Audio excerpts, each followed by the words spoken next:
জুলাই যোদ্ধা যারা এখন আহত নিহত হয়েছে তাদের রক্তের উপর দাঁড়িয়ে, রক্তিম কার্পেটের উপর দাঁড়িয়ে আমরা কিন্তু এই সংসদে যে প্রবেশ করব ইনশাল্লাহ।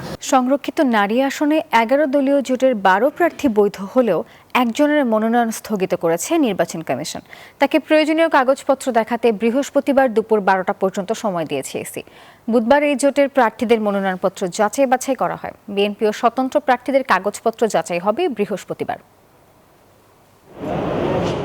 জাতীয় সংসদে সংরক্ষিত নারী আসন 50টি, যার মধ্যে জামায়াতে ইসলামী নেতৃত্বাধীন 11 দলীয় জোটের পাওয়ার কথা 13টি।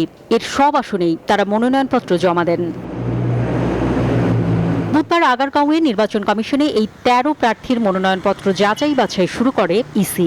12 জনের মনোনয়নপত্র বৈধ ঘোষণা করা হয়, তবে মুনিরা শারমিনের প্রার্থিতা স্থগিত করে নির্বাচন কমিশন।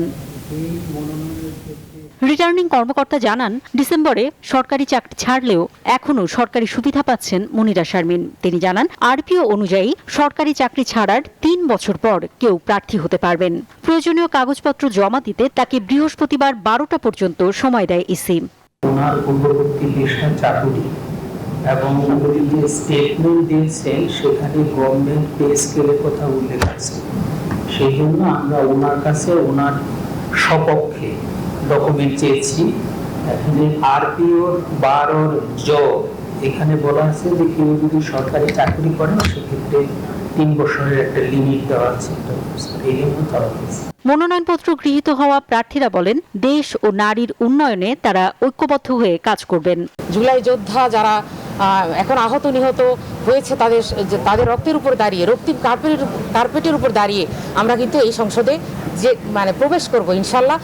শিশুদের উপর নির্যাতন, নারীদের উপর নির্যাতন, এগুলোর বিরুদ্ধে আমরা প্রতিবাদ মুখর হব। আমরা দেশের মানুষের জন্য, জনগণের অধিকার নিয়ে আমরা সবাই ঐক্যবদ্ধভাবে কাজ করব। জামায়াতে ইসলামীর সহকারী সেক্রেটারি জেনারেল হামিদুর রহমান আজাদ একটি প্রাণবন্ত সংসদ গঠনের প্রত্যাশার কথা জানান।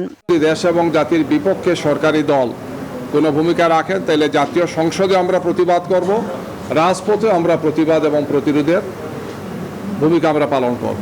ইসির হিসাবে 53 জন প্রার্থী মনোনয়নপত্র জমা দিয়েছেন। বৃহস্পতিবার বিএনপি, স্বতন্ত্র ও বাকি নারী প্রার্থীদের মনোনয়নপত্র বাছাই করবে নির্বাচন কমিশন।